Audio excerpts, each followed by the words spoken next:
J'espère que vous allez bien et que votre soirée se passe très bien et que vous-même, vous vous portez superbement bien. Alors, aujourd'hui, je voudrais partager une histoire avec vous, une histoire assez atypique, un véritable imbroglio, et vous pourrez également partager vos avis dans les commentaires. Bienvenue sur ma chaîne Fatim Daniego. C'est un réel plaisir pour moi de partager avec vous. Alors, comme je le disais, l'histoire que je vais maintenant partager avec vous est une histoire assez atypique. C'est une histoire avec beaucoup d'intrigues, de rebondissements et également pathétique. Cette histoire n'est pas une fiction. Cette histoire reflète la réalité. Cette histoire est le reflet d'une vie vraiment vécue. Rien n'est inventé ici. L'histoire que je vais vous raconter maintenant est une histoire qui m'a été confiée. C'est une histoire qui retrace les souffrances de quelqu'un. Mais je sais que derrière cette histoire, il y a plusieurs histoires qui sont similaires à celle-là. C'est l'histoire d'une dame qui a aimé le foyer conjugal, qui a aimé le mariage. Depuis son jeune âge, elle a vu sa mère grandir dans un foyer paisible et à un jeune âge, elle a voulu faire autant. Elle s'est donc mariée très jeune à un homme qui avait quand même dépassé la cinquantaine. Et dans ce foyer, cette dame était la seconde épouse. Dans sa position de seconde épouse, Dieu merci, elle avait réussi à être logée chez elle. C'est-à-dire qu'elle ne vivait pas dans le même logement que sa coépouse. Ce qui, selon elle, était un avantage,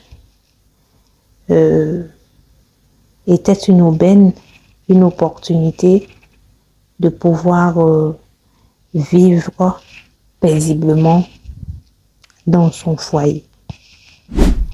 Ce que vous ne savez pas, c'est que son époux était un aventurier. Il était un aventurier et il vivait aux États-Unis. De temps en temps, il venait au pays pour pouvoir honorer ses devoirs conjugaux. Elle se sentait bien dans ce foyer. Elle a réussi à tomber enceinte 1, 2 et même 3 fois. Mais à chaque fois, elle faisait des fausses couches. Donc, sans enfant, elle a commencé à se recroqueviller, à s'attrister. Et vu que l'homme ne venait que par année au pays, elle a commencé à cogiter. Devrait-elle continuer avec lui ou s'arrêter? À un moment donné, elle décida de demander le divorce parce que elle estimait que, vu qu'il n'était pas couramment ici, c'était difficile pour elle d'avoir un enfant.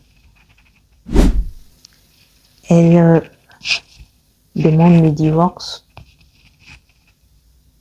qui lui a été accordé difficilement. L'homme l'aimait et il ne voulait pas se débarrasser d'elle. Il ne voulait pas la divorcer. Il ne voulait pas la répudier.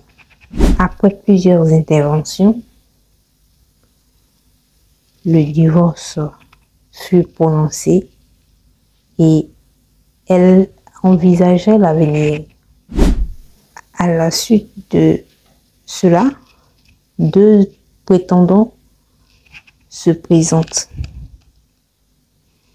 Un homme politique qui était déjà polygame avec deux femmes et un jeune homme qui ne s'était jamais marié.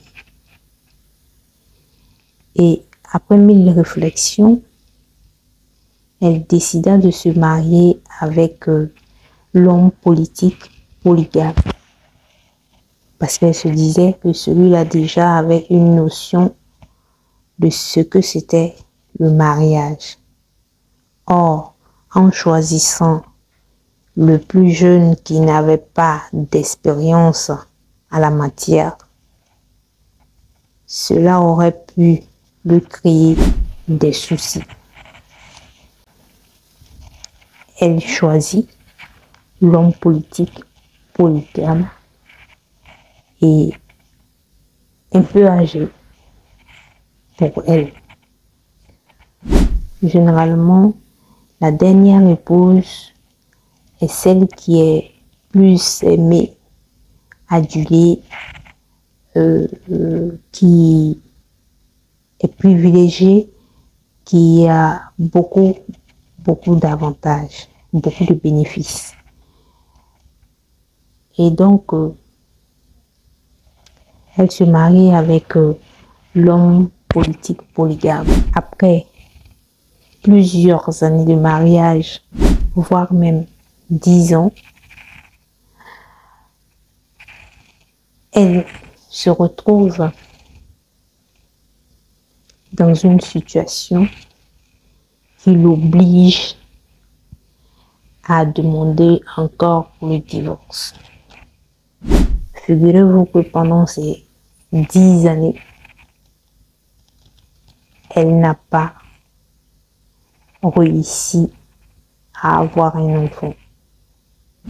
Ce qui l'attriste énormément.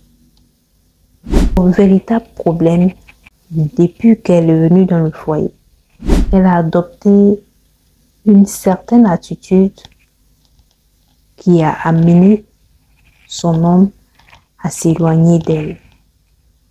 Elle a essayé d'une manière ou d'une autre de l'épauler, d'être la parfaite femme musulmane qui facilite la tâche à son époux, qui lui fait des faveurs, qui l'épaule comme elle peut. Mais il se trouve que cette attitude-là lui a créé des problèmes. Parce que, au lieu que cela concourt à la rapprocher de son mari, c'était l'effet contraire. Celui-ci s'est éloigné.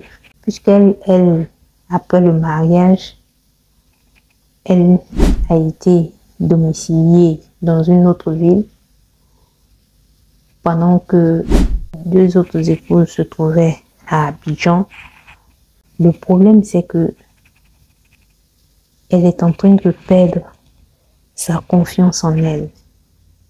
Non seulement elle est la plus jeune des épouses, elle sans enfant, elle est celle qui reçoit beaucoup de coups.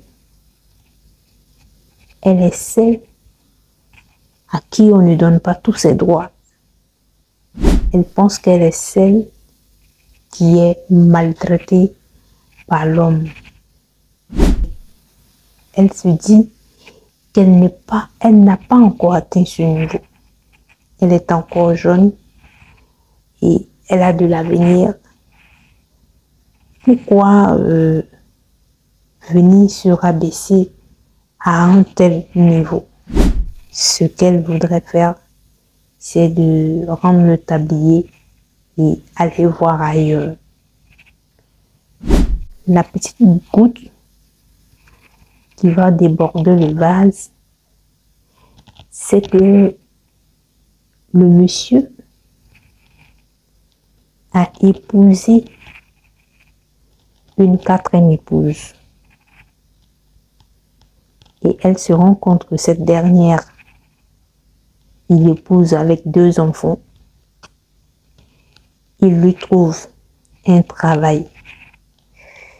Et un travail, et non des moindres. Il lutte pour qu'elle soit mutée à Abidjan. Toute chose qu'il n'a pas faite pour elle. Et donc cela la révolte. En plus de cela, elle entend ses co-épouses dire qu'elle est lésée, que leur époux ne va pas chez elle. Souvent même, ils disent à l'époux, pardon, va chez une telle, va chez une telle.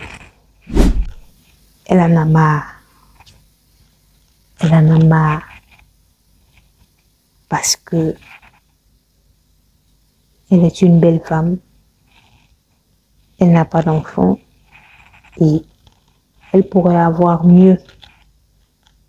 Elle pourrait avoir quelqu'un qui lui donnera, qui lui témoignera de la considération, de l'amour, qui l'aimera à sa juste valeur.